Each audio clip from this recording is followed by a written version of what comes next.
नमस्ते। कभी सोचा है कि जब एक केक बेक होता है या मान लीजिए लोहे पर जंग लगती है तो असल में अंदर ही अंदर हो क्या रहा होता है। ये सब ना रोजमर्रा के छोटे छोटे चमत्कार हैं और इन सब के पीछे सिर्फ एक ही ताकत काम करती है, केमिकल रिएक्शंस। तो चलिए आज हम इन्हीं छिपी हुई प्रक्रियाओं के राज से पर्दा उठाते हैं। चलिए एक बहुत ही आम सवाल से शुरू करते हैं। एकदम नई चमचमाती लोहे की कील, सोचिए, कुछ हफ्ते के लिए उसे बाहर छोड़ दिया और फिर वो पूरी तरह से बदल जाती है। एक अजीब सा लाल भूरा पाउडर उस पे जम जाता है। भाई ऐसा होता क्यों है?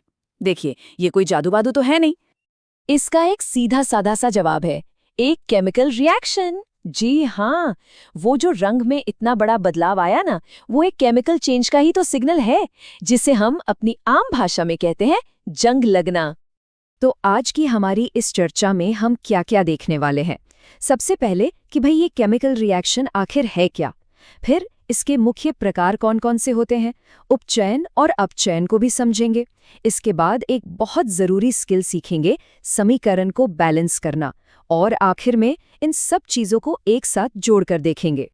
ठीक है, तो शुरू करते हैं।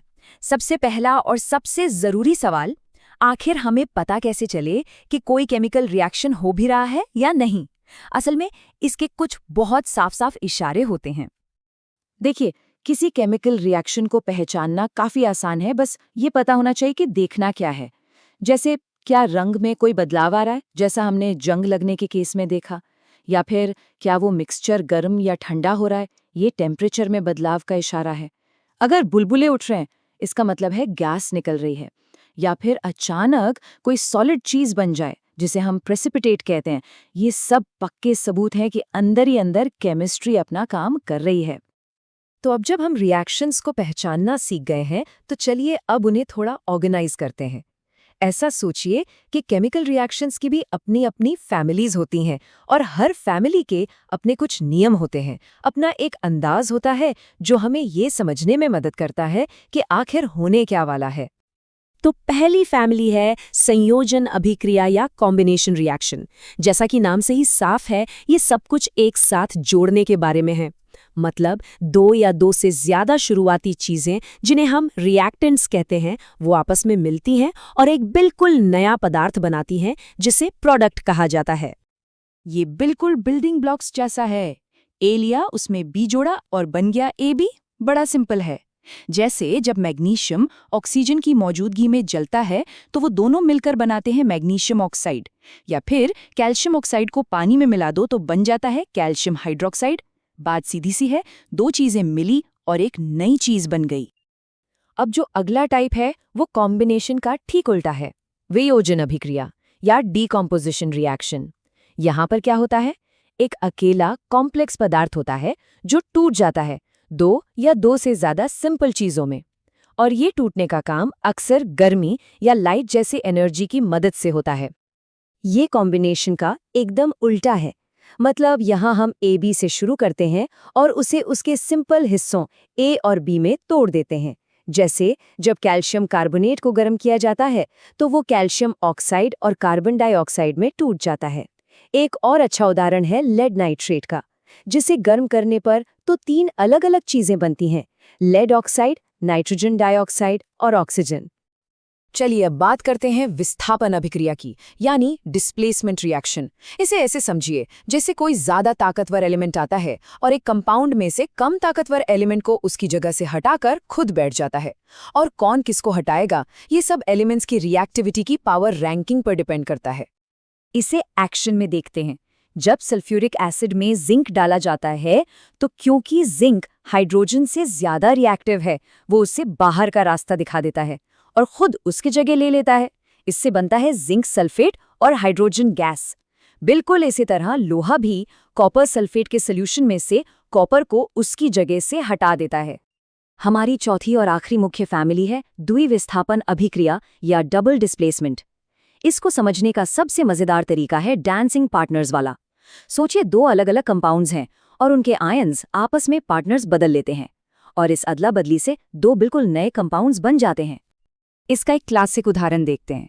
जब सोडियम सल्फेट और बेरियम क्लोराइड को मिलाया जाता है तो सोडियम और बेरियम अपने अपने पार्टनर्स यानी सल्फेट और क्लोराइड को आपस में एक्सचेंज कर लेते हैं। नतीजा क्या होता है? बेरियम सल्फेट का एक सॉलिड प्रेसिपिटेट बनता है और साथ में सोडियम क्लोराइड का सॉल्यूशन। चलिए अब एक खास तरह के रिएक्शन पर फोकस करते हैं जिसे कहते हैं रीडॉक्स रिएक्शन। इसमें ना ऑक्सीडेशन और रिडक्शन यानी उपचयन और अपचयन दोनों एक साथ होते हैं और ये पूरा खेल असल में ऑक्सीजन, हाइड्रोजन या फिर इलेक्ट्रॉन्स की अदला बदली का खेल है।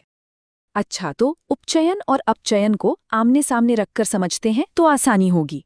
उपचयन मतलब ऑक्सीजन का जुड़ना या हाइड्रोजन का हटना, जैसे लोहे पर जंग लगना। यहाँ लोहा ऑक्सीजन के साथ जुड़कर आयरन ऑक्साइड बना रहा है। और अपचयन वो इसका ठीक उल्टा है, मतलब ऑक्सीजन का हटना या हाइड्रोजन का जुड़ना। जैसे जब कॉपर ऑक्साइड से ऑक्सीजन हट जाती है तो वो वापस कॉपर बन जाता है। अब हम एक बहुत ही ज़रूरी स्किल पर आते हैं, केमिकल इक्वेशंस को बैलेंस करना। ये केमिस्ट्री का एक ऐसा गोल्डन रूल है जिसे कभी तोड़ा नहीं जा सकता और इसका एक बहुत ही फंडामेंटल कारण है। तो सवाल उठता है कि आखिर हमें इक्वेशन के दोनों तरफ एटम्स की गिनती बराबर करने की ज़रूरत पड़ती ही क्यों है? इसका जवाब साइंस के एक सबसे बेसिक नियम में छिपा है। ये सब कुछ एक ही सिद्धांत पर टिका है, द्रव्यमान संरक्षण का नियम यानी the law of conservation of mass. ये नियम क्या कहता है? ये कहता है कि मैटर को ना तो बनाया जा सकता है और ना ही मिटाया जा सकता है। मतलब एक रिएक्शन शुरू होने से पहले जितने एटम्स थे, रिएक्शन खत्म होने के बाद भी उतने ही होने चाहिए, बस उनकी अरेंजमेंट बदल जाती है। चलो पानी बनने के क्लासिक इक्वेशन को बैलेंस करके देखते हैं। हम शुरू करते हैं H2 + O2 से, जिससे बनता है H2O। अब गिनते हैं, लेफ्ट साइड पर 2 ऑक्सीजन एटम्स हैं पर राइट साइड पर सिर्फ एक। ये तो गड़बड़ है। इसे ठीक करने के लिए हम राइट साइड पर H2O के सामने 2 लगा देते हैं। अब हो गया 2H2O। चलो ऑक्सीजन तो 2 हो गए, पर अब हाइड्रोजन 4 हो गए। कोई बात नहीं, हम लेफ्ट साइड पर H2 के सामने भी एक 2 लगा देते हैं और हो गया 2H2 + O2 2H2O। अब देखिए दोनों तरफ सब कुछ बराबर है, बिल्कुल बैलेंस्ड। तो अब तक हमने केमिकल रिएक्शंस के बेसिक्स को अच्छे से समझ लिया है।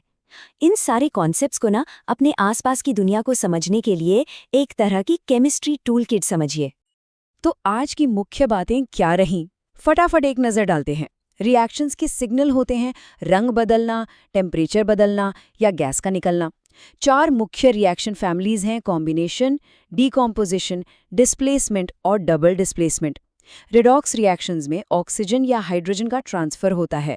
और सबसे ज़रूरी बात, law of conservation of mass की वजह से इक्वेशंस को हमेशा बैलेंस करना पड़ता है।